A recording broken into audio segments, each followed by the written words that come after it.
Guys, আমি Suman. Actually গতকাল আমরা একটা ভিডিও দিয়েছি Vivo Y100 unboxing and review. যদি না দেখে থাকো তবে অবশ্যই দেখো। তবে এইটা শুনে আনন্দ পাবে যে একটি নতুন স্মার্টফোন ব্র্যান্ডের জন্ম হতে চলেছে এই স্মার্টফোন ইন্ডাস্ট্রিতে। আর স্যামসাং কামাল ধামাল বামাল যা বলতে পারি খুব কম করছে বাজেটের স্মার্টফোনে। তো চলো আজকের টেক আপডেটগুলো এক এক করে দেখে নিই। প্রথম টেক আপডেটটা দেবো আইফোনকে দিয়ে। Yes, iPhone 15। তো আইফোন 15 প্রো তার রেন্ডার্স চলে এসছে, ফার্স্ট লুক চলে এসছে এবং এর লঞ্চ খুব আসন্ন। অ্যাকচুয়ালি এখানে ইউএসবি টাইপ সি পোর্ট থাকবে। অ্যাট লাস্ট অবশেষে ভাই আইফোন নিয়ে আমরা পাবো এবং তার সঙ্গে থিন বেজেলস থাকবে, কার্ভড এজেস থাকবে এবং লার্জার ক্যামেরা মডিউল এইখানটায় আমরা পেয়ে যাব এবং দাম বেশি হবে, বাট ভালো জিনিস ইউএসবি টাইপ সি আমরা পেয়ে যাব। আমাদের নেক্সট আপডেট বলছিলাম না, একটা নতুন ব্র্যান্ডের জন্ম হচ্ছে স্মার্টফোনের দুনিয়ায়। হ্যাঁ, লাভার এমন একটা ব্র্যান্ড এবং এই ব্র্যান্ডটার নাম দেওয়া হয়েছে বেনকো। তো লাভা বেনকো এর S1 সিরিজের একটা নতুন স্মার্টফোন আসতে চলেছে। তবে বেশি কিছু জানা যায়নি এই স্মার্টফোনটা সম্পর্কে। যতটুকু আমরা জেনেছি এটা একটা গেমিং স্মার্টফোন হতে চলেছে, কম দামে সবার জন্য। এবং এইটা যে রিসিভ করেছে সেটা TDRA সার্টিফিকেশন। তো লাভা বেনকো S1 আসতে চলেছে খুব তাড়াতাড়ি। এবার একটা সোশ্যাল মিডিয়া দিয়ে তোমাদের ইনফর্ম করি। সোশ্যাল মিডিয়া মানে মেটা, আর মেটা মানে ফেসবুক, হোয়াটসঅ্যাপ, ইনস্টাগ্রাম, তাই তো। তো এইরকমই একটা ব্যাপার ঘটতে চলেছে। আমরা প্রত্যেকেই জানি টেলিগ্রাম আমরা ইউজও করি, কিন্তু টেলিগ্রামের চ্যানেল থাকে, তাই না? আমরা অনেকে কিন্তু লাইক করি ইউজ করতে। তো এইরকমই চ্যানেল নিয়ে আসছে মেটা। প্রথমে আনছে ইনস্টাগ্রামে, তারপর আসবে ফেসবুক মেসেঞ্জারে এবং আফটার দ্যাট টুইটার অনেক কিছুতেই।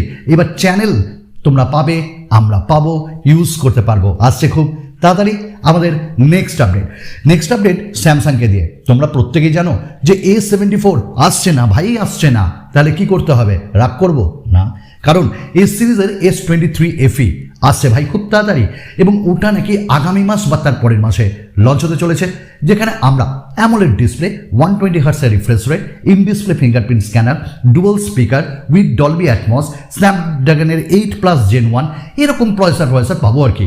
আর ক্যামেরা ও টেলিফোটো পেরিস্কোপ লেন্স দিয়ে কামাল করবে এই স্যামসাং। এবং এটি বিভিন্ন রকম যে সার্টিফিকেশন সাইটগুলো, ইন্ডিয়ার BIS বলো বা গুগলের প্লে স্টেশন বলো, এই সব জায়গায় ভাই সার্টিফাইড এবং আসছে খুব তাড়াতাড়ি। তো আমরা এক্সপেক্ট করছি ভালো পাওয়ারফুল প্রসেসর নিয়ে স্যামসাং লঞ্চ করতে চলেছে S23 FE। দাম কত হবে? 40-এর নিচেই রাখবে স্যামসাং। আমাদের নেক্সট আপডেট পোকো, তার টিজার ফিজার চলে এসছে বা একটা রিব্র্যান্ডেড স্মার্টফোন আনছে C সিরিজের আন্ডারে, পোকো C55 এবং এটি রেডমি 12Cর রিব্র্যান্ডেড ভার্সন। থাকছে 6.7 ইঞ্চেসের একটা HD ডিসপ্লে, থাকছে MediaTek Helio G85, 50/5 camera, 5000 mAh battery, 10 ওয়াটের ফাস্ট চার্জার। ভাই স্মার্টফোন ভালো, গেমিংয়ের জন্য ভালো, দাম হবে 10,000-এর মধ্যে এবং সেটা বেস ভ্যারিয়েন্ট। তো কারা কারা পোকোর C সিরিজ খুব ভালোবাসো অবশ্যই আমাদের ইনফর্ম করো, সাবস্ক্রাইব করো, শেয়ার করো, লাইক করো, কমেন্ট করো। আচ্ছা, এবার রিয়েলমি তাদের GT3 এই স্মার্টফোনটা আনছে বস এবং এই স্মার্টফোনটায় 50 মেগাপিক্সেলের তুখোর ক্যামেরা থাকবে, OIS থাকবে, 8 মেগাপিক্সেলের আল্ট্রা ওয়াইড, 6.7 ইঞ্চেসের অ্যামোলেড ডিসপ্লে, স্ন্যাপড্রাগনের 8+ Gen 1, 240 ওয়াটের ফাস্ট চার্জিং। ভাই কামাল বামাল ধামাল। তো রিয়েলমির এই স্মার্টফোনটা আমরা 40,000-এর নিচে অবশ্যই পাবো। 35 করলে দিল বলবে ইয়েস, আমরাও নিয়ে আসবো। আমাদের নেক্সট আপডেট ভিভোকে দিয়ে। ভিভো তাদের V27 সিরিজ আনছে এবং প্রথমে আসছে ভিভো V27 প্রো এবং ওটা এই মাসেই নাকি লঞ্চ করছে এবং আগামীতে আমরা V27e এই স্মার্টফোনটাও পাবো। এবং এই স্মার্টফোনটাই আমরা যেটা পাবো সেটা হলো ফুল HD+ ডিসপ্লে এবং অ্যামোলেড, তার সঙ্গে MediaTek Helio G99 SoC, Android 13 এবং অ্যান্ড্রয়েড 13-এর সঙ্গে 8GB র্যাম ভ্যারিয়েন্টও পাবো। দাম এটার অবশ্যই কম থাকবে আর V সিরিজ মানে ওয়াও ভালো হয় ভিভোর। এবার মিডিয়াটেকের একটা নতুন প্রসেসর নিয়ে কথা বলবো। মিডিয়াটেক তাদের বাজেট এবং মিড রেঞ্জ স্মার্টফোনের জন্য নিয়ে আসছে নতুন প্রসেসর এবং সেই প্রসেসরটা হলো ডায়মেনসিটি 7200 এবং এই যে প্রসেসরটা এটা মিড রেঞ্জের স্মার্টফোনে আসবে, যেখানে 200 মেগাপিক্সেল পর্যন্ত ক্যামেরা সাপোর্ট করবে গেমিংয়ের জন্য এবং ফোনকে থিন হতে হবে। মানে চিপসেটটা কত পাতলা বুঝতে পারছো তো।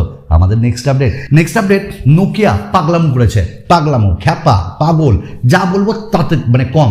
ভাই 50,000 টাকার কাছাকাছি এমন একটা স্মার্টফোন বা 44,000 টাকায় যেখানে আমরা দেখো নোকিয়া X30 5G লঞ্চ করেছে, স্ন্যাপড্রাগনের 695 প্রসেসর, 6.43 ইঞ্চেসের 90 হার্টজের রিফ্রেশ রেট, 50-16 ক্যামেরা এবং তার সঙ্গে থাকছে 4200 mAh ব্যাটারি। দাম 48,999। ওই পাগল নোকিয়া, ছাগল কোথাকার, মানে কি যে বলবো এদের এই ব্র্যান্ডটা ভাই, এবার দূরে থাকো, মানে এদের কবর এরা নিজেই খুঁড়তে লেগেছে। আমার নেক্সট আপডেট স্যামসাংকে দিয়ে বাজেটে ধামাল বামাল কামাল, যেটা বলছিলাম স্যামসাংয়ের গ্যালাক্সি A14 না M14 আসছে এবার। হ্যাঁ, M14 5G এক্সপেক্টেড যে স্পেক্সটা বেরিয়ে এসছে সেটা হলো 6.6 ইঞ্চেসের ফুল এইচডি স্ক্রিন, 90 হার্টজের refresh rate, Exynos 1330, 8GB 128GB 13 megapixel, 50-22 camera, 5000 mAh battery, 25 ওয়াটের ফাস্ট চার্জিং। ওই শোনো, যেটা আমরা A14 5G পেয়েছি না, ওটারই আরেকটা M সিরিজে, দাম ওর থেকে একটু কম হবে। হ্যাঁ, স্মার্টফোনটা অবশ্যই ভালো হবে। তো চলো আমাদের লাস্ট আপডেট, রেডমি তাদের বাজেটে A সিরিজ আনছে, রেডমি A2, এবং এই স্মার্টফোনটা টিপড হচ্ছে ডিফারেন্ট কাইন্ড অফ যে সার্টিফিকেটের সাইট সেখানে। এটা রেডমি A1 এর সাকসেসর বলতে পারি, এবং এখানে মিডিয়াটেক হিলিও G36 থাকবে, এইচডি ডিসপ্লে থাকবে, অ্যান্ড্রয়েড 12 এর গো এডিশন, 5000 mAh ব্যাটারি, এবং দাম বলা হচ্ছে 10,000 টাকারও কমে, নিয়ে নাও। 2GB এবং 32GB ভ্যারিয়েন্ট। ব্যাস, আর কি, এইটুকু ছিল আজকে। আবার নতুন ভিডিওতে তোমাদের সঙ্গে দেখা করবে তোমাদের ভালোবাসার প্রিয় সুমন দা। ভালো থেকো, সুস্থ থেকো, বাই।